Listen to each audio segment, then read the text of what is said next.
Hello বন্ধুরা, এখন আমি গন্ধরাজ চিকেন বানিয়ে দেখাবো। তার জন্য এখানে আমি হাফ কেজি চিকেন নিয়েছি, একটা গন্ধরাজ লেবু, পেঁয়াজ, টমেটো, চেরা কাঁচা লঙ্কা, রসুন, আদা সব কিছুই আমি কুচিয়ে নিয়েছি। বেটে দেবো না আজকে কিছুই। ফোড়নের জন্য শুকনো লঙ্কা, তেজপাতা, গোটা জিরে, গোটা গরম মশলা।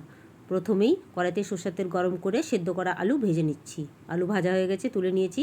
কড়াইতে যে তেল আছে সেই তেলে ফোড়নের জিনিসগুলো দিয়ে দিলাম। ফোড়নটা ভেজে নিয়ে বাকি উপকরণ দিয়ে দিচ্ছি, পেঁয়াজ, আদা, রসুন, লঙ্কা। স্বাদ মতো নুন দিয়ে দিলাম, খুব ভালোভাবে মিলিয়ে নিচ্ছি। পেঁয়াজটা নরম হওয়া পর্যন্ত ভেজে নেবো। দেখুন পেঁয়াজ নরম হয়ে গেছে।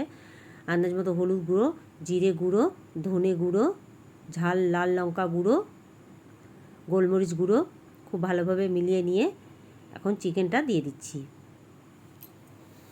আবার খুব ভালোভাবে মিলিয়ে নেব। সামান্য একটু জল দিয়ে দিলাম নিচে দিয়ে, পুড়ে যেতে না যায়। আস্তে আস্তে করে কষিয়ে নেব। কষানো হয়ে গেছে। এবার গন্ধরাজ লেবুর রস দিয়ে দিলাম, আবার মিলিয়ে নিলাম।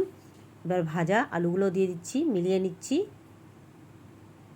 মেলানো হয়ে গেছে, কষানো হয়ে গেছে পুরোপুরি।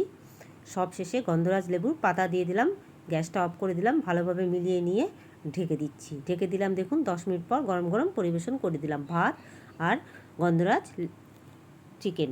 ভালো লাগলে একটা লাইক, শেয়ার, কমেন্ট প্লিজ। আগামী দিনে নতুন কোনো রেসিপি নিয়ে আসবো।